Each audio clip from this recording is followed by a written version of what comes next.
안녕하세요. 한걸음 한의원 원장 이병이라고 합니다. 오늘은 크론병 환자 치료 사례를 한번 살펴보도록 하겠습니다. 20대 남자 환자고요. 2020년도에 항문 쪽에 치열이 발생해서 항문외과에서 수술을 받았는데 이 상처가 아물지 않고 계속 있다가 2022년 말까지도 상처가 아물지 않아서 서울의 모 대학병원에 가서 CT와 MRI, 캡슐 내시경, 내시경 등을 모두 검사하고 나서 크론병으로 진단받았다고 합니다. 진단 당시에 영상을 한번 보겠습니다. 캡슐 내시경 사진입니다. 여기, 그리고 여기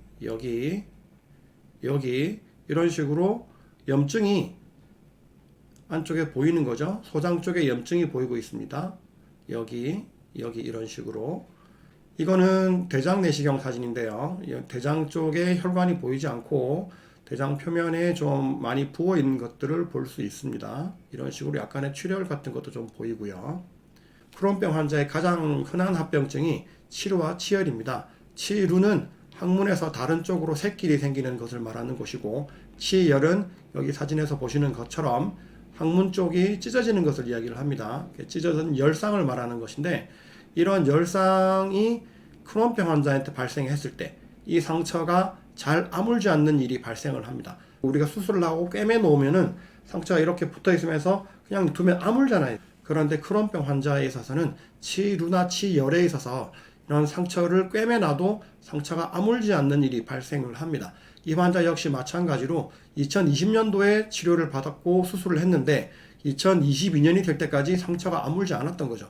이게 우리가 생각할 때 그냥 뭐 상처가 아물지 않나 보다, 일반인들은 이렇게 생각하실 수 있지만, 사실은 항문 쪽에 생긴 상처는 대변을 볼 때마다 그 찢어진 쪽으로 계속 물이 닿거나 아니면은 상처에 뭔가 이물질이 계속 닿으면 계속 엄청나게 쓰라리고 아프겠죠. 그래서 이것이 생각보다는 굉장히 일상생활을 불편하게 만듭니다. 그래서 이 환자가 2020년에 수술을 했는데 2022년 3년이 되도록 이 상처가 아물지 않으니까 검사를 해보았더니 크론병이더라, 이렇게 이야기가 된 거죠. 그렇게 2022년 말에 크론병으로 진단을 받고 2023년 4월경에 한걸음 한의원으로 내원을 하셨습니다. 일단 식사 소화는 모두 양호하고요. 대변은 하루에 한두 번으로 정상변을 보는데, 두 번째 변을 볼 때는 대변에 흰색으로 뭐가 묻어 나온다고 합니다. 이게 바로 우리가 흔히 아는 점액변이라고 말할 수 있겠죠.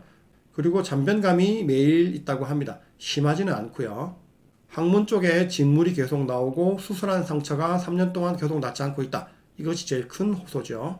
그리고 조금 특이한 것이 1시간 동안 계속 서 있거나 혹은 1시간 이상 계속 앉아 있으면 항문 쪽에 굉장히 뻐근한 통증이 생긴다고 합니다. 이게 우리가 거의 일상생활을 하면서 보통 앉아 있거나 서서 생활을 하게 되는데 1시간만 지나게 되면 이런 통증이나 불편감이 생기기 때문에 이런 것들 때문에 일상생활이 굉장히 불편하다라고 말씀을 하시더라고요. 내원 당시에 복용하던 약은 5-ASA 아미노살리실릭 애시드 제제인 펜타살을 매일 3알, 면역 억제제인 아자프린을 매일 2.5알 정도 계속 먹고 있었습니다. 2023년 7월과 8월에 한 대변 검사 염증 수치는 각각 136점, 115점 정도였습니다. 그렇게 많이 높지는 않은데 정상보다는 조금 높은 편이네요. 3년 동안 계속 수술해도 낫지 않는 치열을 달고 살았으면 정말 많이 힘들었겠죠. 그래서 한걸음 한의원에서 치료를 시작했고 한약과 약침으로 치료를 시작했습니다. 약침은 이 항문 쪽에 상처 있는 부위에다가 한약을 정제한 약침의 액을 주입을 하는 것인데요.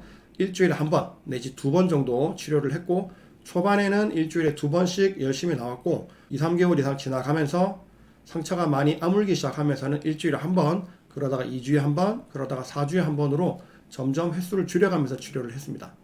혈액검사상 염증 수치인 CRP 지수는 4월에는 0.63으로 정상치보다 높았는데 5월에는 수치가 많이 떨어져서 0.2로 수치가 떨어졌습니다.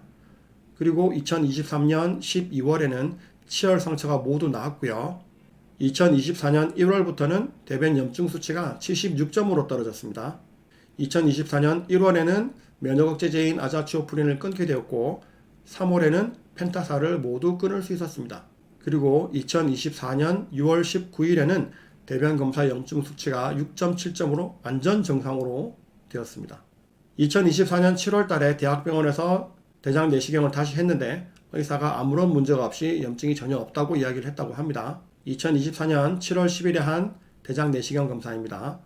아까랑 다르게 대장 내의 모든 모세혈관들이 잘 보이고 아무런 염증의 흔적을 찾을 수가 없죠. 아주 좋은 상태입니다. 그래서 얼마 전에 7월 달에 치료를 종료를 했습니다. 종료하는 날에는 환자의 부모님들까지 모두 찾아오셔서 너무 감사하다고 이야기를 하시더라고요. 저도 물론 기분이 굉장히 좋았습니다. 부모님들께서 이런 간식도 한의원으로 사다 주셨습니다. 너무 감사하게 잘 먹었습니다. 네, 이렇게 3년 동안 낫지 않던 치열이 있는 크론병 환자를 치료를 해서 염증 수치와 치열 모두 정상적으로 다 치료가 되었고 내시경적으로나 혹은 대변 염증 검사로도 모두 정상인 것을 확인한 크론병 환자 치료 사례였습니다. 네, 오늘은 여기까지 하겠습니다. 감사합니다.